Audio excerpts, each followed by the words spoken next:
আসসালামু আলাইকুম ওয়া রাহমাতুল্লাহি ওয়া বারাকাতুহু। প্রিয় শিক্ষার্থীরা, আশা করি কাছে দূরে যে যেখানে আছো ভালো আছো। আমি আল্লাহর মেহেরবানিতে অনেক ভালো আছি। ছেলেমেয়েরা, আমরা প্র্যাকটিস করছি আমরা মূলধনী আয় ব্যয় প্রাক্কলন। এই মূলধনী আয় ব্যয় প্রাক্কলনের আমরা লাস্ট ক্লাসে আমরা শিখেছি, লাস্ট ভিডিওতে আমরা শিখেছি যে নগদ আন্তঃপ্রবাহ বের করতে হয় কিভাবে। আমি আরেকটু বলে নেই, আমাদের এখানে মূলত দুইটা টপিক চাওয়া হবে। এক হচ্ছে গড় মুনাফার হার নির্ণয় করো, আর একটা হচ্ছে পে ব্যাক সময় নির্ণয় করো। ছেলেমেয়েরা, গড় মুনাফা নির্ণয়ের ক্ষেত্রে আমাদের কর পরবর্তী নিট মুনাফা প্রয়োজন, এবং পিবিপি বা পে ব্যাক সময় নির্ণয়ের জন্য আমাদের প্রয়োজন নগদ আন্তঃপ্রবাহ। আমরা লাস্ট ক্লাসে অর্থাৎ লাস্ট ভিডিওতে আমরা বলেছি নগদ আন্তঃপ্রবাহ কিভাবে পাবো। তারপর আমি তোমাদেরকে মনে করে দিচ্ছি, প্রথমে বিক্রয় মাইনাস স্থায়ী খরচ মাইনাস চলতি খরচ মাইনাস অবচয়, আমরা পাবো কর পূর্ববর্তী নিট মুনাফা। ওখান থেকে বাদ দিব কর, পাবো কর পরবর্তী নিট মুনাফা। এই কর পরবর্তী নিট মুনাফার সাথে যোগ করব অবচয়, যোগ করব ভগ্নাংশের মূল্য শুধু শেষ বছরে, যোগ করবো কার্যকরী মূলধন শুধু শেষ বছর। তাহলে আমরা পাবো নগদ আন্তঃপ্রবাহ। ওকে ছেলেমেয়েরা, তাহলে আমরা একটা প্রশ্ন লিখছি। আমরা এখন গড় মুনাফার হার শুরু করবো। ক্লিয়ার? সবাই সবাই হ্যাঁ হ্যাঁ, প্রশ্ন লিখো। লিখো, পদ্মা কোম্পানি লিমিটেড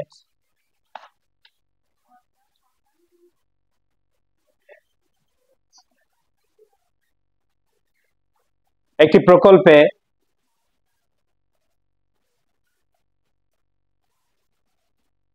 3 বছরের জন্য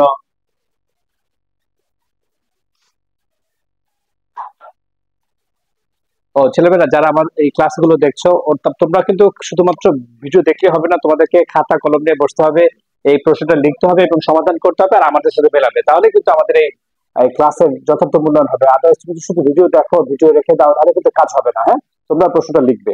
অতএব আশা করছি তোমরা কাগজ কলম নিয়েছো আর প্রশ্ন লিখছো।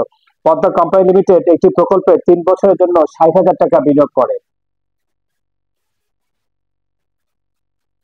60,000 টাকা বিনিয়োগ করে।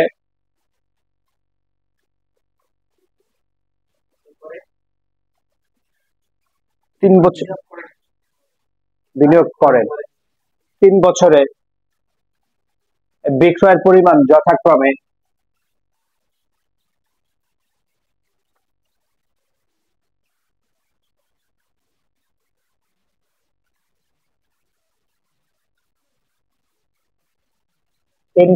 বিক্রয়ের পরিমাণ যথাক্রমে 40,000। 3 বছরে বিক্রয়ের পরিমাণ যথাক্রমে 40,000, 50,000 এবং 55,000 টাকা।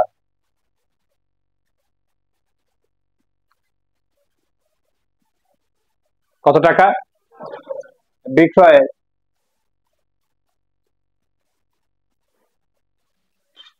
20% স্থায়ী খরচ,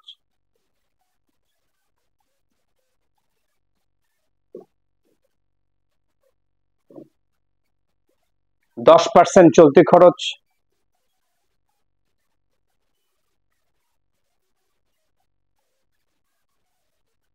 এবং কর হার, কি হার?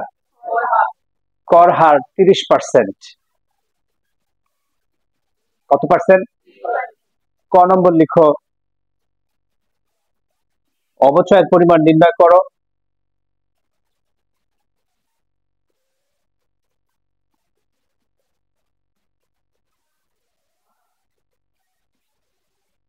খ নম্বর লিখো, কর পরবর্তী নিট মুনাফা নির্ণয় করো।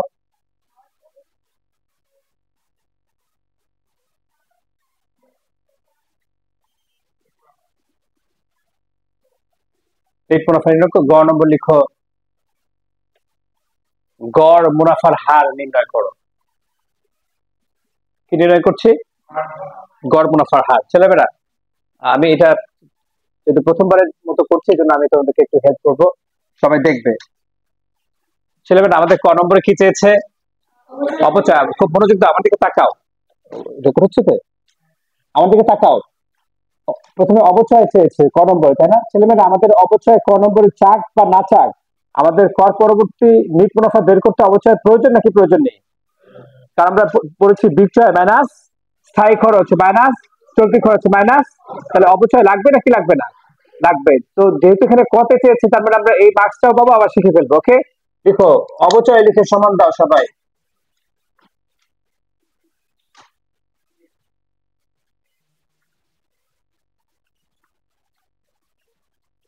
লিখো প্রাথমিক বিনিয়োগ,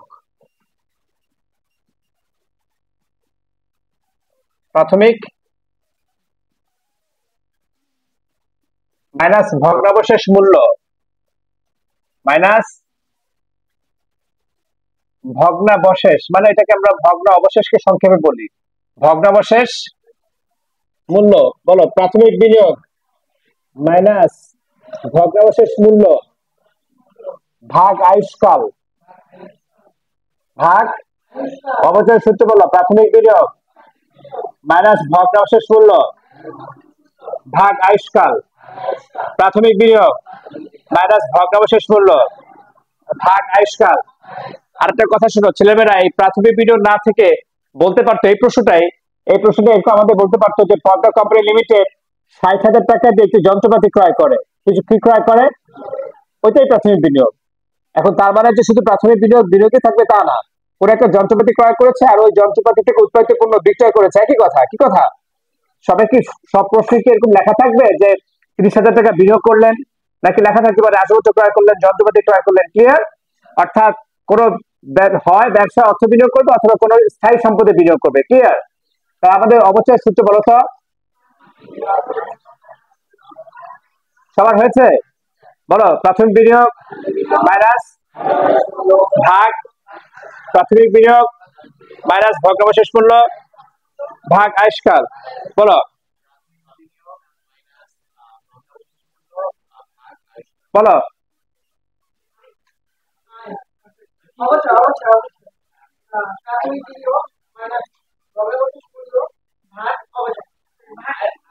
আবার আবার জিজ্ঞেস করবো। বলো বলো এই ছেলে,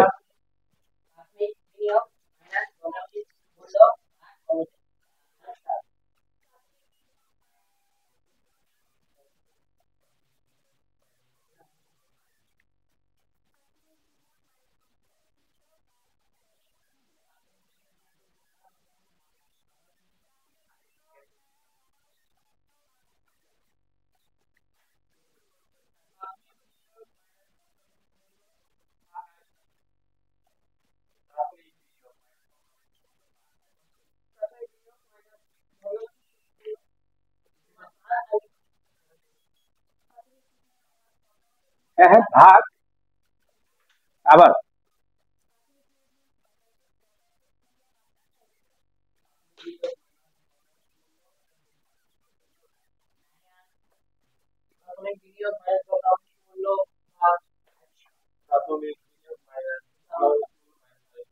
মাইনাস আয়ুষ্কাল।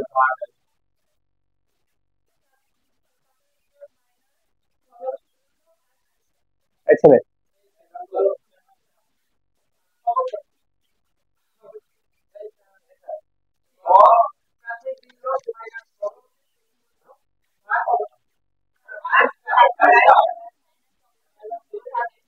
ছেলেমেয়েরা, এই প্রশ্নে আমাদের প্রাথমিক বিনিয়োগ কত? এই প্রশ্ন দেখে বলো, প্রশ্নে প্রাথমিক বিনিয়োগ কত? বসাও ৬০,০০০। আমাদের এই প্রশ্নে ভগ্নাবশেষ মূল্য শব্দটা কি লেখা আছে? আমাদের এই প্রশ্নের কোথাও কি লেখা আছে ভগ্নাবশেষ মূল্য? বসে পড়ে দেখো, আমাদের এই প্রশ্নে কোথাও লেখা আছে ভগ্নাবশেষ মূল্য? আচ্ছা, তাহলে আমরা এখানে 0 বসাবো। আর আয়ুষ্কাল এই অঙ্কটা কয় বছরের? ওই আয়ুষ্কাল হচ্ছে ৩ বছর। অঙ্কটা যে কয় বছরের আয়ুষ্কাল সেই কয় বছর।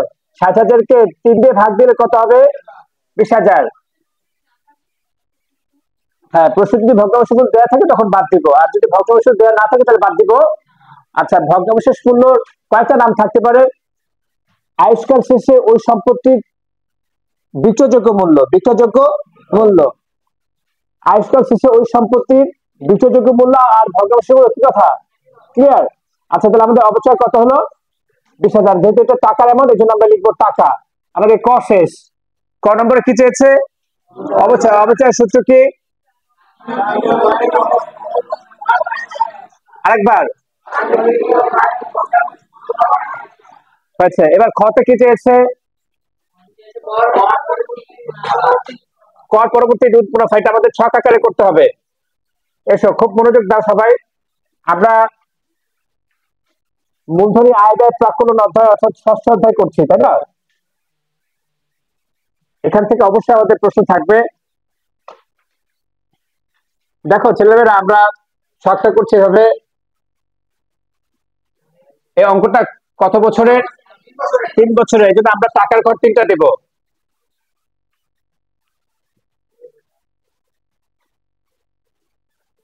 এখানে লিখবো বিবরণ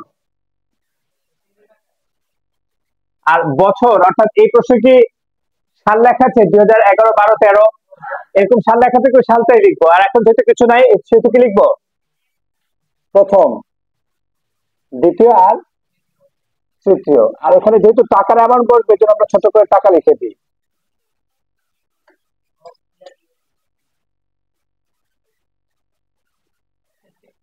আচ্ছা ছেলেমেয়েরা, আমরা কি বের করতে যাচ্ছি? কর পরবর্তী নিট মুনাফা। এই আমার ডান পাশ থেকে কে বলতে পারবে কর পরবর্তী নিট মুনাফার সূত্রটা প্রথম থেকে? বলো।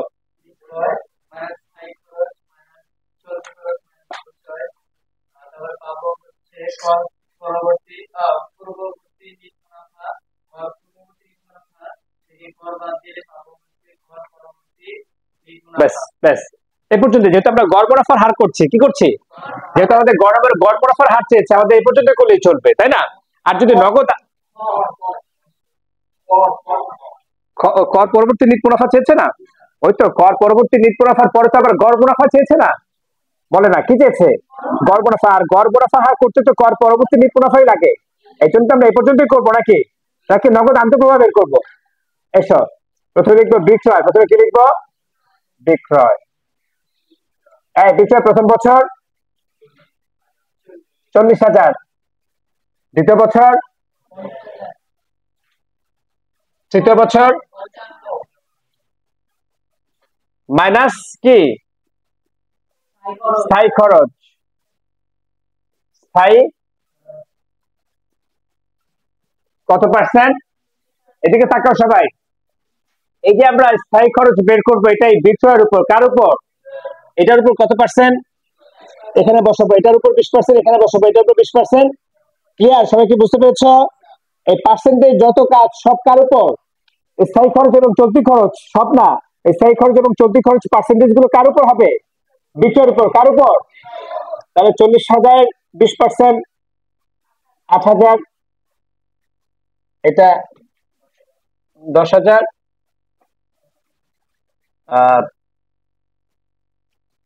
11,000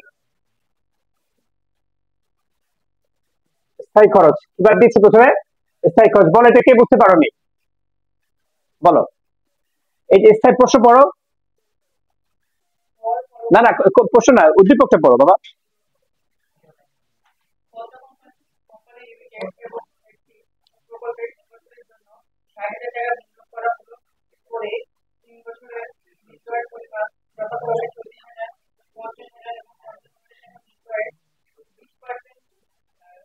ব্যাস, এবার এসো। স্থায়ী খরচ কত পার্সেন্ট? 20%। আয় প্রশ্ন দেখে আমরা করছি, কি দেখে? প্রশ্ন দেখে করছি। তাহলে কত পার্সেন্ট স্থায়ী খরচ? 20%। কত পার্সেন্ট? এটার উপর 20% বসে এখানে বসালাম, এটার উপর 20% এখানে, এটার উপর 20%। ক্লিয়ার? এরপরে পড়ো। এই এই সীমান্ত, ক্যালকুলেটর নাও। নাও এই চলতি খরচ বের করো। সীমান্ত কার উপর চলতি খরচ বের করবে? এই 8,000 টাকার উপর। ও কি ঠিক বলেছে না ভুল বলেছে? কার উপর বের করবে সব? হ্যাঁ বলো। এই স্থায়ী খরচ কার উপর বের করেছো? আর চলতি খরচ কার উপর বের করবে? ক্লিয়ার? বের করো তাড়াতাড়ি।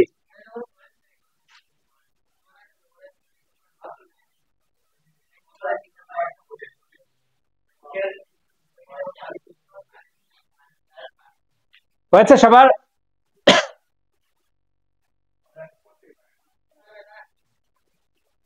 হয়েছে? এবার কি বাদ দিব? বলে না, এবার কি বাদ দিব?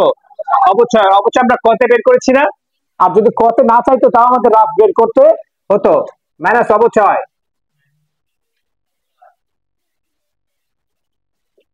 প্রথম অবচয় কত? 20,000 না? প্রত্যেক বছরে 20,000।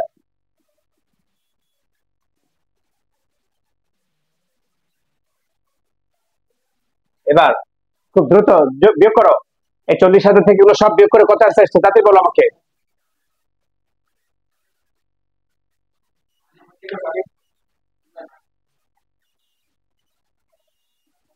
স্থায়ী খরচ, সরি, বিক্রয় মাইনাস স্থায়ী খরচ মাইনাস চলতি খরচ মাইনাস অপচয় কত? 8,000। দেখো তো আরেকজন 8,000 কিনে এটা।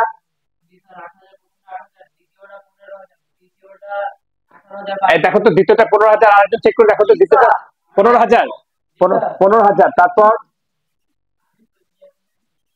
আর তৃতীয়টা আর দুজন চেক করেছো? একজন করে তিনজন বলেছো। ও সরি, কত কত? Wow, good, 18,500।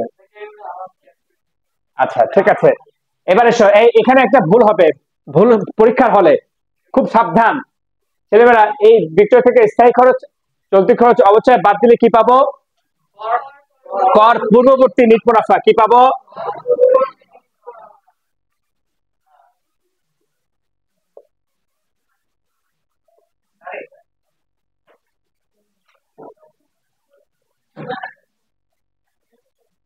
আচ্ছা, এই কর পূর্ববর্তী নিট মুনাফা এখান থেকে কি বাদ দিব?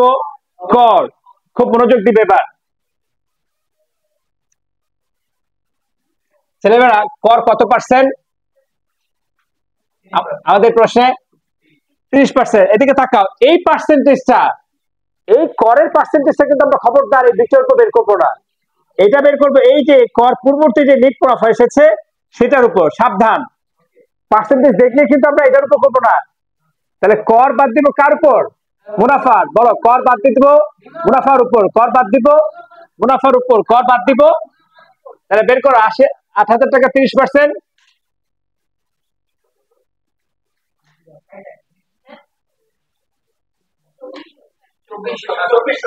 হ্যাঁ 2400 বসাও।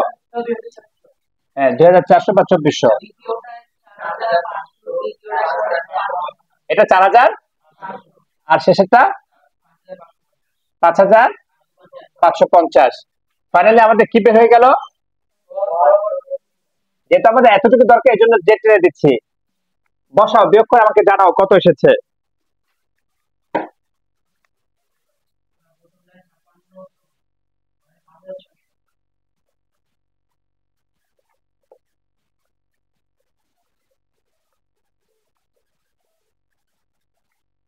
বলো প্রথমটা কত, তারপরে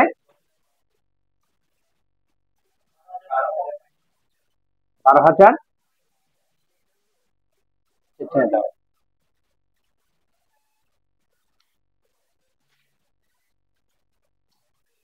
বলো কার কোথায় সমস্যা আছে, কে কোথায় বুঝতে পারবে বলো। আচ্ছা ছেলেমেয়েরা, তোমাদের কিন্তু একটু পরে আমি সংখ্যা চেঞ্জ করে করতে দিব, একজনের সাথে আরেকজন মিলবে না। অর্থাৎ এখানে যদি কারো কোনো সমস্যা থাকে, প্রশ্ন থাকে আমাকে করবে, আমি বলবো। না বুঝতে বারবার প্রশ্ন করতে পারবে, কিন্তু যখন অঙ্ক করতে দেবো তখন অবশ্যই তোমাকে পারতে হবে। একটু পরে পরে একটু পরে, হচ্ছে। এবার গ নম্বরে চলে যাবো আমরা। হ্যাঁ, তাহলে আমাদের এটা কর পরবর্তী নিট মুনাফা প্রথম বছর 5,600, তারপর 10,500, তারপর 12,950 হয়েছে সবার। এবার গ নম্বরে চলে যাচ্ছি। গ নম্বরে কি চেয়েছে? হ্যাঁ ছেলেমেয়েরা, এবার আমাকে একটু শোনো। Stop doing everything please. গড় মুনাফার হারে আমরা 3টা ধাপ বার করব। কয়টা ধাপ? বলো। প্রথমে গড় মুনাফা, গড় বিনিয়োগ, গড় মুনাফার হার। গড় মুনাফা, গড় বিনিয়োগ, গড় মুনাফার হার। ওকে, যখন আমরা গড় মুনাফার হার বের করব তখন আমাদের কয়টা ধাপ পার করতে হবে? 3টা। প্রথমে, তারপর, তারপর বলো। প্রথমে আস্তে সবাই চ্যালেঞ্জ থাকবো। গড় মুনাফা, তারপর গড় বিনিয়োগ, তারপর গড় মুনাফার হার। প্রশ্ন যেটা চেয়েছে। হ্যাঁ, প্রথমে, তারপর, তারপর। Good, good. ধীরে ধীরে বলবে, এত দ্রুত বলবে না। বলো।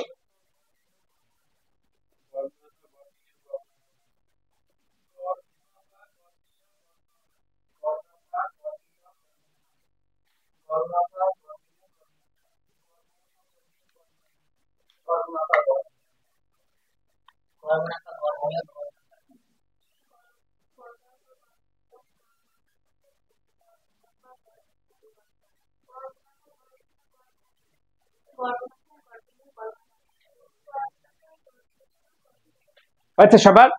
আচ্ছা চলে এসো, তাহলে আমরা গ নম্বরে যাচ্ছি। প্রথমে কি নির্ণয় করব? গড় মুনাফা, রাইট।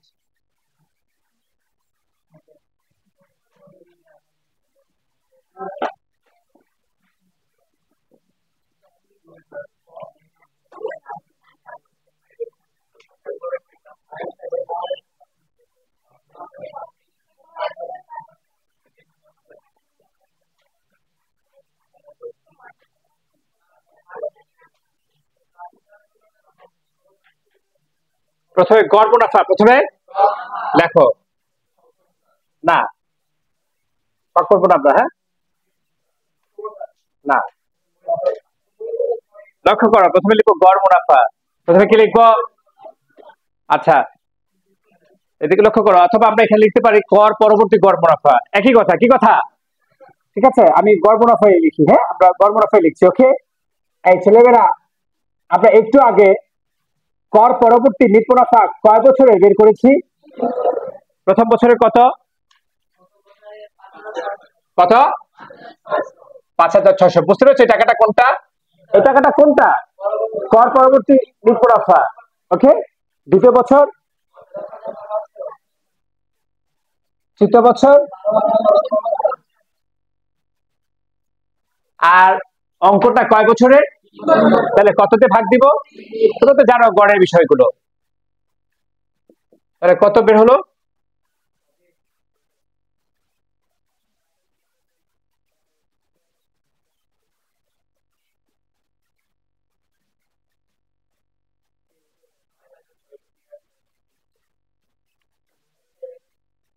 ন হাজার 683। ব্যাস, টাকা লিখলাম, আমরা দশমিক দিলাম না, হ্যাঁ না, তাহলে দশমিক দিলে পরে ঝামেলা হতে পারে, এই জন্য দশমিক এক পর্যন্ত রাখলাম, অসুবিধা নেই। ক্লিয়ার? কত? 9,683। তাহলে আমরা প্রথম ধাপ পার করলাম, কি বের করলাম? গড় মুনাফা। এবার লিখবো গড় বিনিয়োগ।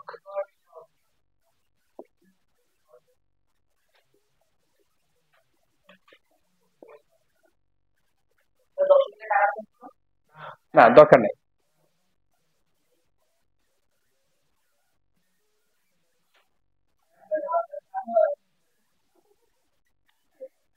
মনোযোগ দাও।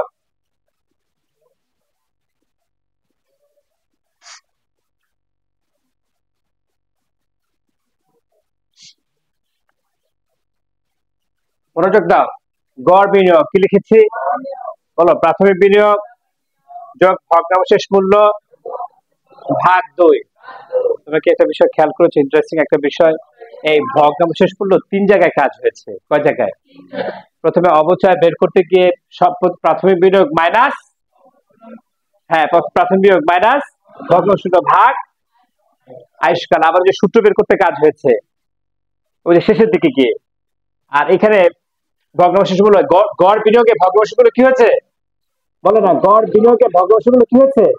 যোগ হয়েছে। কিন্তু আমাদের এই অঙ্কে কি ভগ্নাংশ মূল্য আছে? আচ্ছা, কথা কি বুঝতে পেরেছো? আচ্ছা, তাহলে আমাদের প্রাথমিক বিনিয়োগ কত? কত?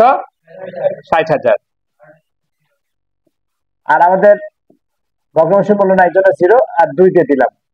আর কেন 2 দিয়েছি জানো তো? কারণ এই যে গড়, এই দুইটা যোগ করে 2 দিয়ে ভাগ। প্রাথমিক বিনিয়োগের ভগ্নাংশ কটা তথ্য? 2টা, এই 2টা যোগ করে 2 দিয়ে ভাগ। ক্লিয়ার? গড় বিনিয়োগ সবসময় কত দিয়ে ভাগ হবে? 2 দিয়ে। কত? 30,000 টাকা। হ্যাঁ, বুঝছে? এসো, তাহলে বলো তো গড় মুনাফার হার, গড় মুনাফার হার বের করতে কয়টা ধাপ পার করতে হবে? আনিকা বলো, প্রথমে, তারপর গড় মুনাফার হার বলো প্রথমে, তারপর, তারপর গড় মুনাফার বলো প্রথমে, তারপর, তারপর এখন আমরা কি বের করবো ফাইনালি? গড় মুনাফার হার। এসো,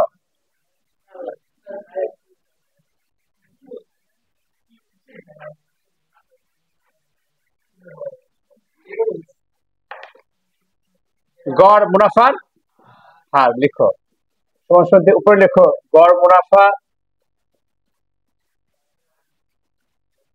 নিচে লিখো গড় বিনিয়োগ গুণ 100 গুণ 100।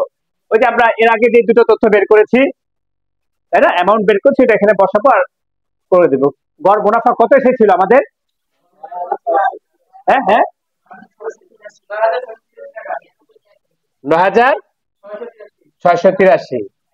আর গড় বিনিয়োগ 30,000 গুণ 100। সরাসরি করে ফেলো। কিভাবে জানো? এটার সাথে এটা গুণ করা, এটা ভাগ দিয়ে দাও, এটার সাথে এটা গুণ করা, এটা ভাগ দিয়ে দাও। কত এসেছে? হ্যাঁ,